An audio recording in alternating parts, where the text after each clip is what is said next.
The real answer to this, unfortunately, is political suicide. The things that have to be done would ensure that you won't be elected in the next round. The honest conversation is the conversation actually that can't be had. And we are back on the Zero Hour. I'm your host, Richard R.J. Eskow. What you just heard is a member of the House Republican Ways and Means Committee from the last session doing something unusual, being honest on an open mic about the political implications of what would happen if they did what they want to do to Social Security, which is to cut it. Now, many of you have heard about the controversial remarks that the new Speaker of the House, Mike Johnson, made some time ago about Social Security, which is, well, let's play it. I can't really do it justice. Roe v. Wade gave constitutional cover to the elective killing of unborn children in America, period. You think about the implications of that on the economy. We're all struggling here to cover the bases of Social Security and Medicare and Medicaid and all the rest. If we had all those able-bodied workers in the economy, we wouldn't be going upside down and toppling over like this. Listen, the gentleman, I will not yield. I will not. Now, that may sound extreme to you. It may sound strange to you. But as we'll see, it's not unusual for Republicans to think this way. And we'll talk about it a little bit more further on. But first, I want to tell you what we're talking about here.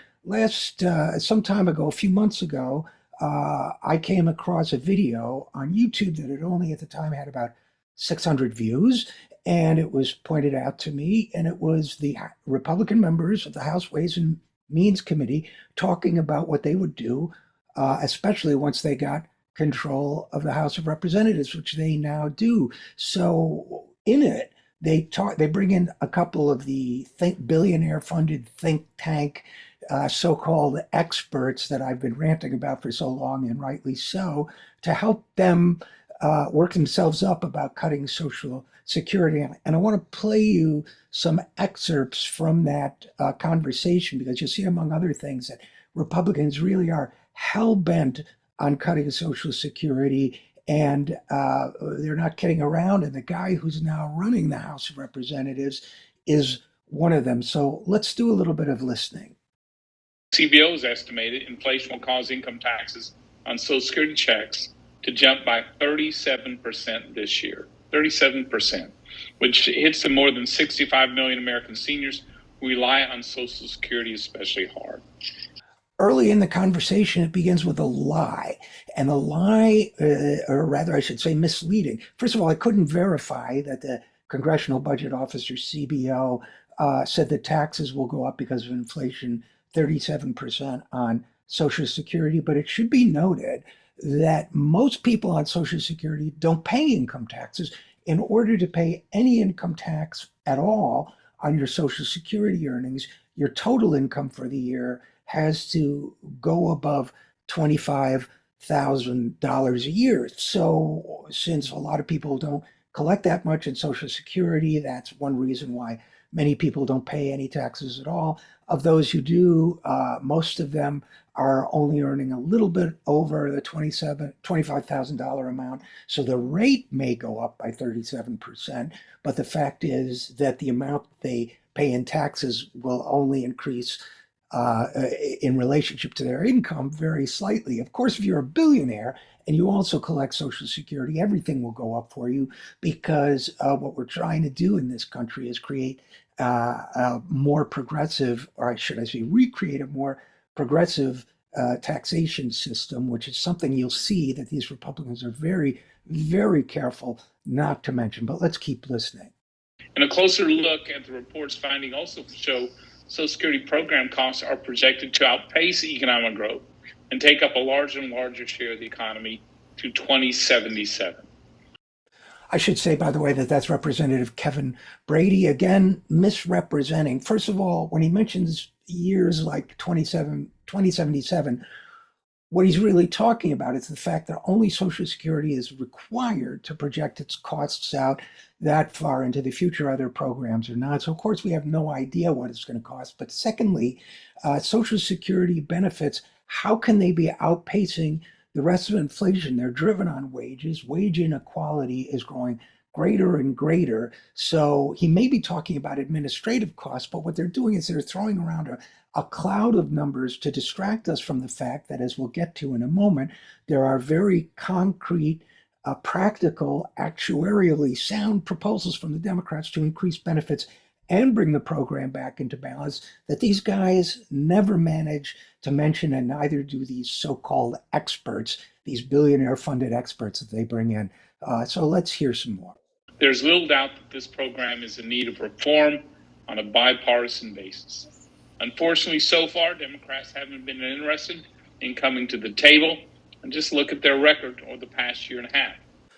Now, this is something we might call an oldie but a goodie in the Social Security and Medicare world, which is these billionaire-funded experts and so-called and politicians have been hammering for decades the idea that it's bipartisan and mature to cut these programs the way we tell you to cut them, because, and for a while it was working because they were able to buy, bipartisan meaning in my lexicon, you buy members of both parties. They were able to buy politicians like, forgive me for saying this if you're a Democrat, but like Bill Clinton and Barack Obama on this issue, who were willing at that time to cut Social Security. To Obama's credit, I think he's reversed himself on that. But billionaires like Pete Peterson were giving these guys a lot of campaign financing, as long as you say, let's be bipartisan and above the board and cut Social Security and pretend that there are no other solutions available, like, for example, taxing the billionaires that are funding these so-called experts and these politicians. So let's go on.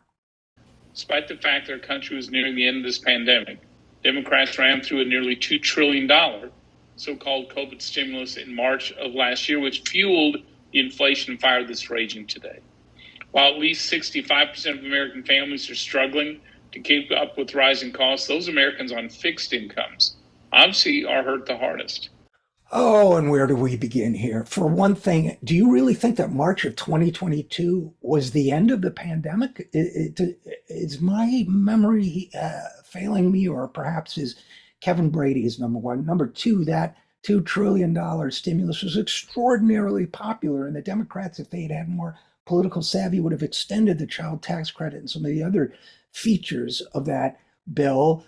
Does Kevin Brady and his fellow Republicans want to go out and say that they were against that? They didn't want you to have a better chance to get by in this world while the country was struggling with a pandemic. And secondly, of course, like so many people in Washington, D.C. and in the halls of billionaire-funded, Ivy-covered building institutions of conservative economics, they're lying about what it's driving inflation.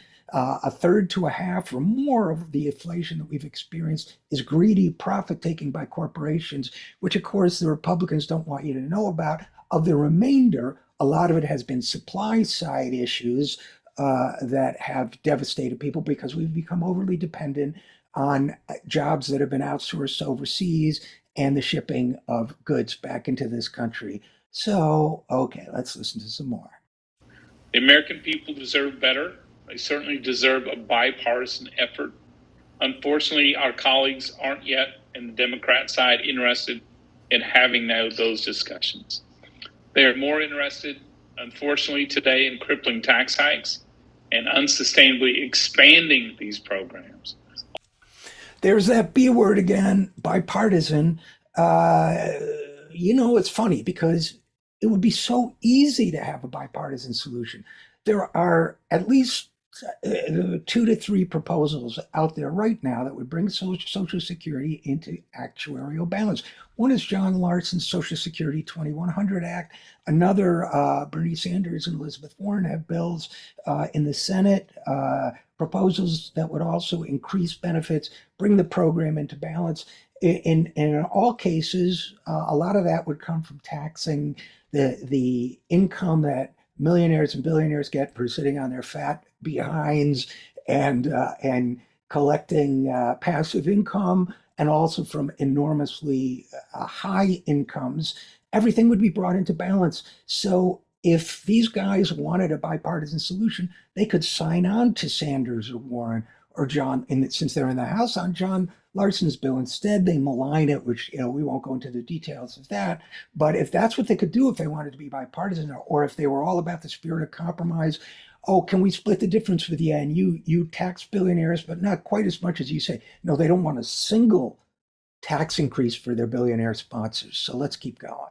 Let's take into account what we know works, pro-growth and pro-worker policies, and look no further than Tax Cuts and Jobs Act, which we know bolstered government revenue, put these programs on stronger footing.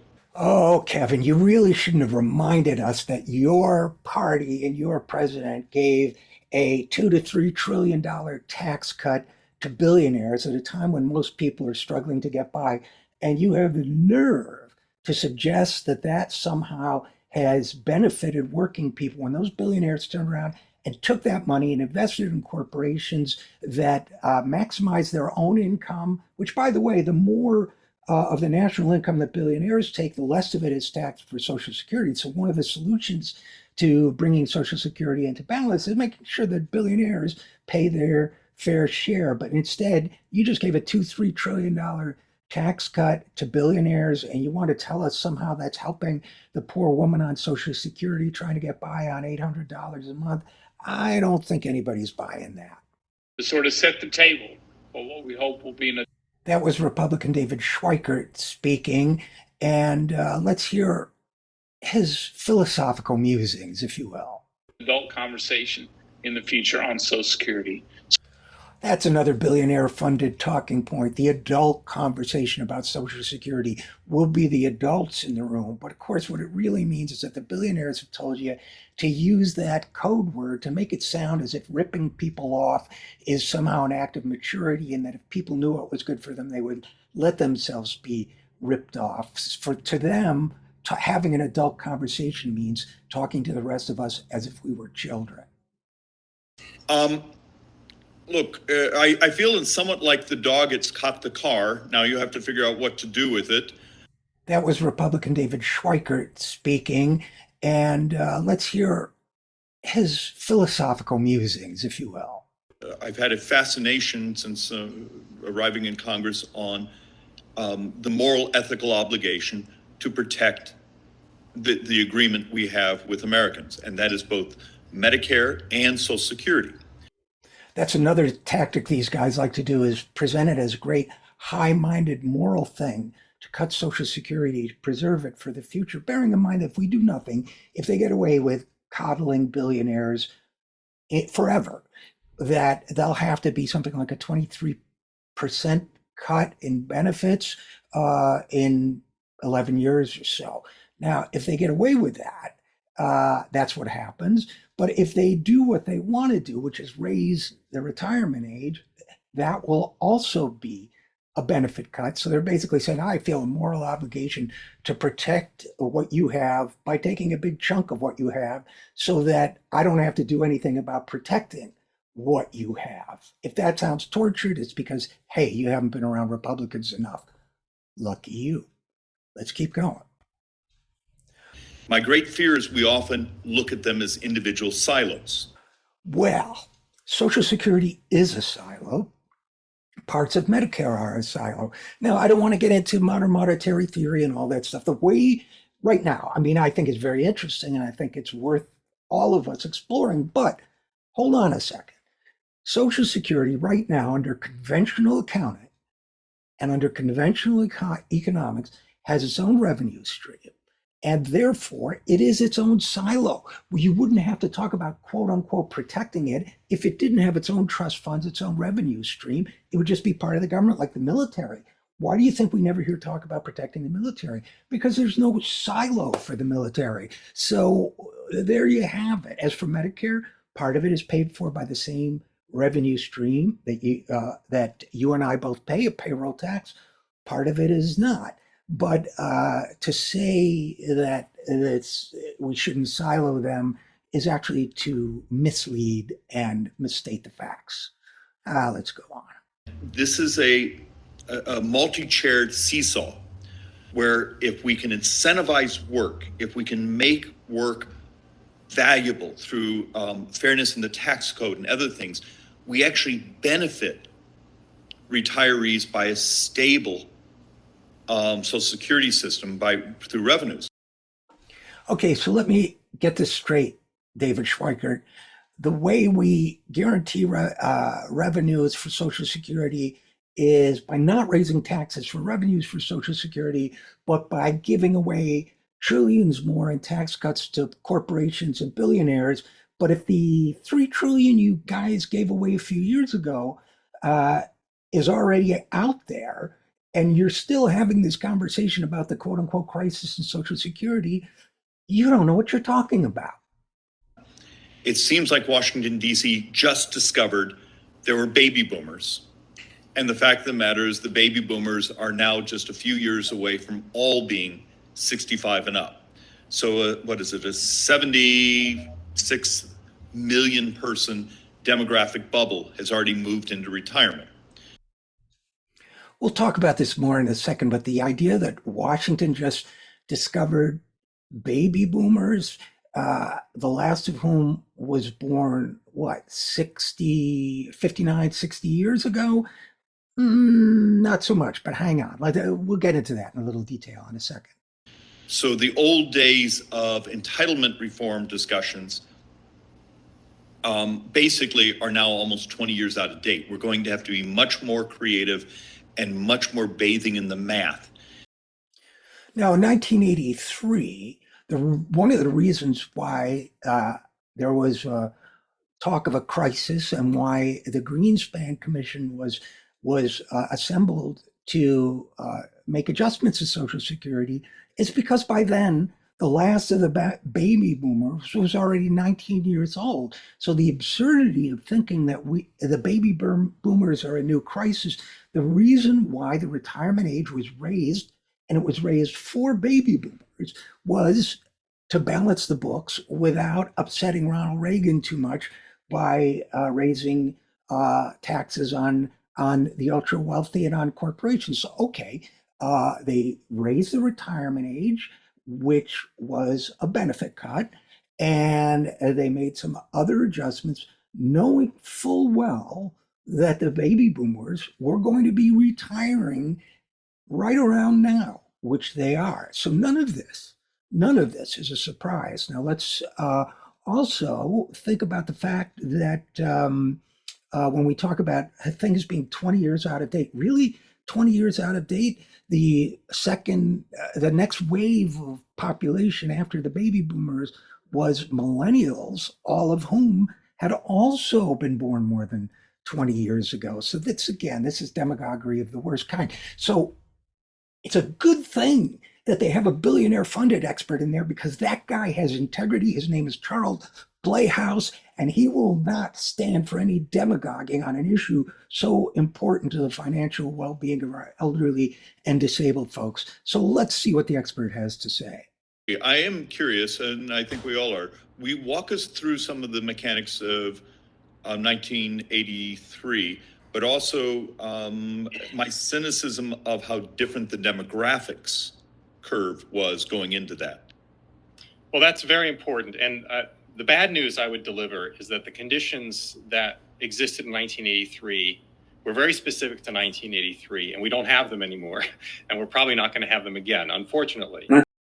So again, in the context of the baby boomers, the conditions we had in 1983 were very different than today. How so? Did we retroactively not create a baby boom? What exactly happened that's so different? The only way that Charles Blehaus is possibly telling the truth, but of course he would never, I don't think, admit it, especially to a group like this, is that the big difference in conditions between 1983 and now is that inequality, economic inequality, which was already bad, got so much worse during and after the Reagan era, that Social Security taxation, which had been applied to 90% of income before you hit the cap, that was generally accepted. Now, as the ultra wealthy suck more and more of the profits out of the economic system, that figure has dropped to 83, maybe lower now, 86, 83, 82%. So that's been a drop off in revenue. Plus, of course, there's so much tax dodging now where CEOs get paid in non-taxable forms of compensation, and as do other executives. But you think a hack like Charles Playhouse is going to admit that? I don't think so. Now let's turn to the next member of the committee. I think some of us on this call are from the private sector.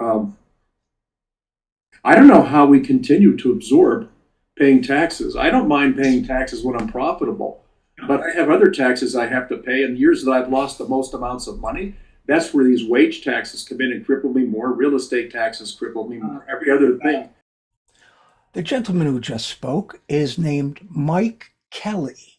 Mike Kelly is a Republican congressman from Pennsylvania, and he inherited his dad's auto dealerships. So he was born into wealth, and he maintains his wealth through auto dealerships. Became infamous in 2019 for characterizing the impeachment of Donald Trump as likening it to Pearl Harbor. In 2021, a congressional ethics watchdog recommended subpoenaing, did I say that right? Subpoenaing Kelly for an ethics violation after it was revealed that his wife bought stock in a steel company after Kelly received confidential information about it. In 2022, Senator Ron Johnson revealed that Kelly offered and identified a slate of fake collectors that could be used to overthrow Pennsylvania's electoral votes in the 2020 election, although Kelly denies that.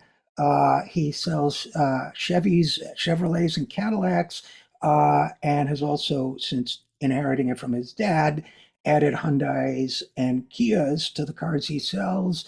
A local TV station in his district found that 17 vehicles on sale in 2 of his lots were the subject of recall notices, but had not been repaired. So I guess that's the kind of thing that keeps you busy.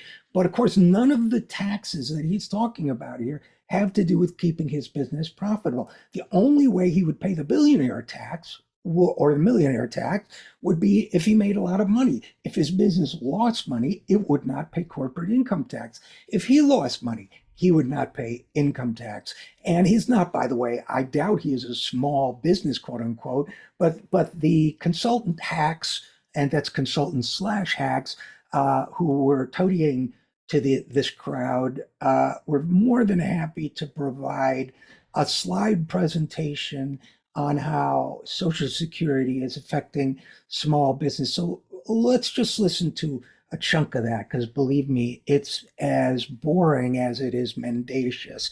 But let's give it a quick listen.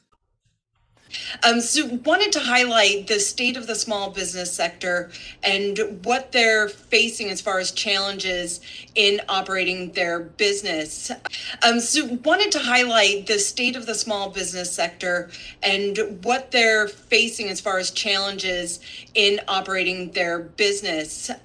This phrase small business is used in such a misleading way by consultants. So let me show you that a very, very small percentage, something like 2.6% of all quote unquote small businesses employ more than 20 people. And a business up to 500 employees is still considered small. So if Mike Kelly has 499 employees and he's making tens of millions of dollars a year, for that matter, not that he is, but billions of dollars a year, he would still be characterized as a small business. But when you hear about the mood of small business people, you're talking about only 2.6% of them are giving people jobs. Now they do give a fair amount of new jobs, but as you'll see here, that's been dropping off. That's a smaller and smaller part of the job market is coming from small businesses, and it's not the kind who complain about billionaire taxes, because most of them are not millionaires or billionaires. Those that are, let's say if I were a solo practitioner lawyer, just me and an assistant, and we were making $500 million a year, yeah, I'd complain, but you wouldn't really think of me as a small business, would you? And by the way, just so you don't think Mike Johnson's nutty ideas about abortion in the workforce make him an outlier in the party, check this out. As we look at what's going on here, if you think about the decision the Supreme Court just had this past week on abortion, if you think about 70 million people being aborted over the last 49 years, assuming half and half, men, women, 35 million workers, 70 million not in the workforce, they have a child, 2 children. We've got somewhere between 100 to 140 million people that have not worked, that are not with us because of the Roe v. Wade issue. And so, we've taken away the very workforce that was needed to supply both Social Security and Medicare. These guys are really lamenting the loss of all those workers and really think that 100 million more workers, 70 million more workers, whatever number they come up with, would be a wonderful thing for the economy. And that's why there should never have been Roe v. Wade. But if they really feel that way, why aren't they for open borders? If we open the borders, we'll get 70 million new workers easy. And yet they never seem to bring that up. So maybe they have another agenda. The real answer to this, unfortunately, is political suicide. The things that have to be done would ensure that you won't be elected in the next round. So it was the context of all this stuff about, being the adults in the room and having the honest conversation about starving grandma to death and all that, that Representative Mike Kelly, our car salesman guy, had a gaffe in the classic Washington, D.C. definition of the term, which is when a politician accidentally tells the truth. So here's what Mike Kelly has to say about what they'd like to do to Social Security.